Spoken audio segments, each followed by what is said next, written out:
Start. Bharat के पड़ोसी देश भूटान ने कोरोना टीकाकरण अभियान में रिकॉर्ड बनाया है। इस देश ने महज 7 दिनों में अपनी 90% कामकाजी आबादी को कोरोना टीके की दूसरी खुराक दे दी। यह करिश्मा इसलिए हो सका क्योंकि भूटान को विदेशों से लाखों टीके मुफ्त में मिल गए थे। खास तौर पर भारत से 8 लाख की आबादी वाले इस मुल्क को मुफ्त टीके मिलना एक और कुछ दिनों की दानशीलता और तेज टीकाकरण को लेकर सरकार की कटिबद्धता की मिसाल है। तो दूसरी ओर यह मुद्दा उस पेटेंट प्रक्रिया से भी जुड़ता है जिसमें दवाओं और टीकों का निर्माण बेहद कम लागत में हो पाता है। अगर आज पूछा जाए कि कई विकासशील देश अपनी ज़रूरत के मुताबिक कोरोना के टीके क्यों नहीं बना पा रहे हैं, तो इसकी जड़ पेटेंट से जुड़ी समस्या में दिखाई देती है, जिसे लेकर हाल में विश्व स्वास्थ्य संगठन WHO की बैठक में नतीजा नहीं निकल सका। इस बैठक का एजेंडा था कि क्या कोविड टीके के उत्पादन को पेटेंट की पाबंदियों से मुक्त किया जा सकता है, पर जेनेवा में WTO के मुख्यालय में पिछले महीने के अंत में हुई बैठक में भारत सहित कई सहयोगी देशों की कोशिशें रंग नहीं ला पाई। इसका मतलब यह हुआ कि विकासशील देश खुद ही टीके बना ले। फिलहाल ऐसा संभव नहीं है। जाहिर है इसका असर उन गरीब और पिछड़े देशों पर पड़ रहा है जिनके पास न तो टीके बनाने की क्षमता और योग्यता है और जिन्हें टीके दान में देने की मुहिम से भारत व अन्य देशों ने अब हाथ खींच लिए हैं। पैरा दवाओं और टीकों, खास तौर पर मौजूदा संदर्भ में कोविड टीके के पेटेंट का मसला अब काफ़ी पेचीदा हो गया है। महामारी की पहली लहर से उबरने के बाद माहौल के पहले जैसा सामान्य होने की उम्मीद बनी ही थी, तभी दूसरी लहर कहर बनकर टूटी और उसने सारे प्रबंधों को बोना साबित कर दिया। ऐसे में ज़्यादा उम्मीदें इस पर टिक गई कि ज़्यादा से ज़्यादा कंपनियां देश में ही कोरोना टीके बनाएं।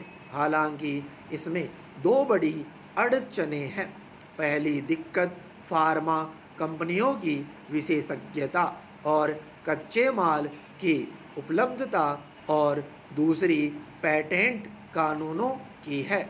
कच्चे माल और विशेषज्ञता संबंधी दिक्कतों का समाधान किस तरह कर भी लिया जाए, तब भी पेटेंट की अड़चन हमें या दूसरे विकासशील देशों को ज़रूरत के हिसाब से बड़े पैमाने पर टीकों के निर्माण की छूट नहीं देती है।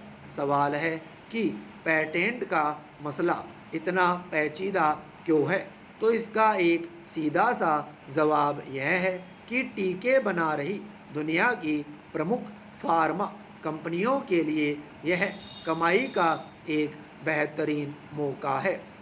कोई भी बड़ी फार्मा कंपनी इस वक्त ऐसी छूटें प्रदान करने के पक्ष में नहीं है जिससे उसके व्यापार को घाटा हो या लाभ में कहीं कोई कमी आए।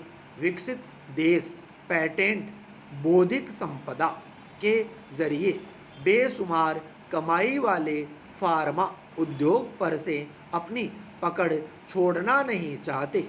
चूँकि फार्मा कंपनियों का अपने देशों की सरकारों पर भारी दबाव है, लिहाजा सरकारें उन्हें पेटेंट पर झुकने को नहीं कह रही है। इससे जो मुश्किलें पैदा हो रही है उनके उदाहरण भारत में ही मिल रहे हैं। पैरा दूसरी लहर के प्रकोप में खुद हमारे देश को ही विदेशी टीकों का मोहताज होना पड़ गया।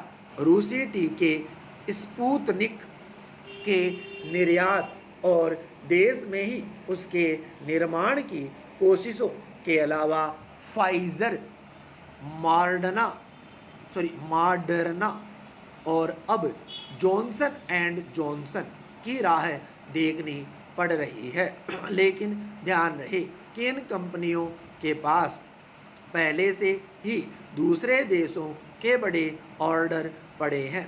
ऐसे में इनसे टीका मिलने में लंबा इंतजार करना पड़ सकता है। ऐसी दुविधा पैदा होने पर सरकार के स्तर पर बीच में कई प्रयास किए गए, जैसे कुछ समय पहले अमेरिका से पेटेंट कानूनों में ढील देने और टीके का कच्चा माल मिलने में आ रही बाधाओं को दूर करने का निवेदन किया गया। इनमें से कुछ प्रयासों ने असर भी दिखाया, जैसे अमेरिका के बाद यूरोपीय संघ EU ने भी टीके पर बौद्धिक संपदा अधिकार से जुड़ी सुरक्षा छोड़ने की सहमति दर्शाई। लेकिन जब बात WTO की मेज तक पहुंची तो आश्वासन धरे रह गए। यह बात रेखांकित करने वाली है कि टीकाकरण अभियान ने निश्चय ही महामारी से थोड़ी बहुत राहत दिलाने में दुनिया की मदद की है। हालांकि इसमें गरीब अमीर का फर्क साफ दिखाई दे रहा है।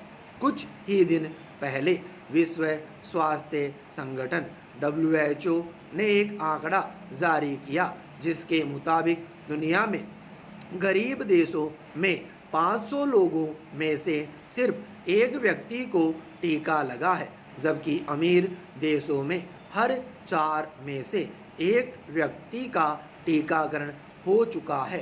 संभवतः यही वजह है कि फिलहाल कोरोना से 30% मौतें गरीब और भारत जैसे मध्यम आय वाले विकासशील देशों में हो रही है।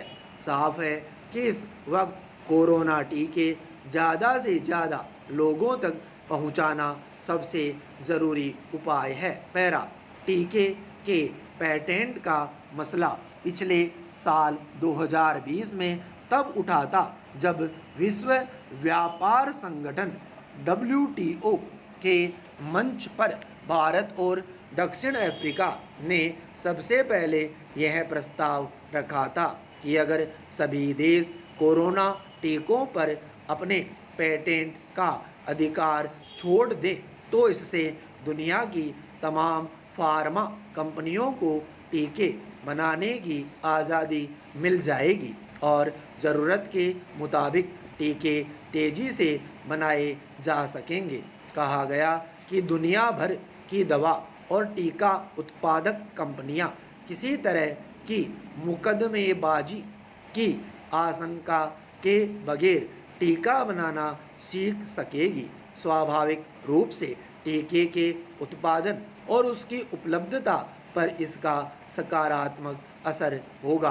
भारत ने तर्क दिया था कि कोरोना टीकों को पेटेंट मुक्त करने का फ़ायदा यह होगा कि छोटे और आर्थिक तौर पर कमज़ोर देश भी कम कीमत पर टीका खरीद सकेंगे। हालांकि भारत की इस पहल को यूरोप, अमेरिका के साथ साथ चीन ने भी मंजूर नहीं किया, लेकिन 57 देशों ने इस प्रस्ताव के लिए हामी भरी थी। पैरा कोरोना टीके को पेटेंट मुक्त कराने की ज़रूरत खास तौर से इसलिए है क्योंकि ज़्यादातर दवा कंपनियां जल्दबाजी में बनाए गए टीकों के शोध और निर्माण पर हुए खर्च की जल्द से जल्द भरपाई करना चाहती है।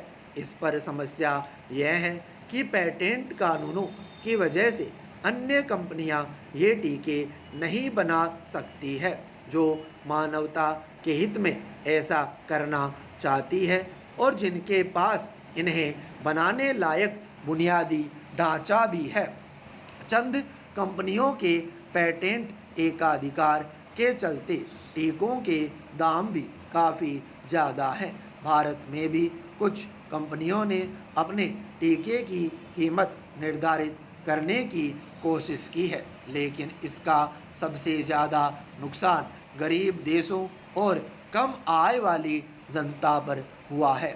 एक तरफ अमेरिका, कनाडा जैसे अमीर देश है जिन्होंने अपनी आबादी की तुलना में ज़्यादा टीके पहले ही खरीद लिए, तो दूसरी ओर दर्जनों गरीब देश हैं जिनकी आर्थिक क्षमता अपने सभी नागरिकों के लिए टीके खरीद पाने की नहीं है। भारत जैसी ज़्यादा आबादी वाले देशों के सामने भी मुश्किल यह है कि उसे भारी संख्या में टीके चाहिए, लेकिन पेटेंट कानूनों की वजह से सिर्फ 2 देसी कंपनियां इतनी संख्या में टीके बना सके, यह संभव नहीं है। इन्हीं समस्याओं के मद्देनज़र भारत सरकार ने विश्व व्यापार संगठन WTO तक से अपील की थी कि वह कोरोना की टीके को बौद्धिक संपदा अधिकार पेटेंट कानून की श्रेणी से बाहर निकाले ताकि इनकी कीमतें कम की जा सके। विराम स्टॉप।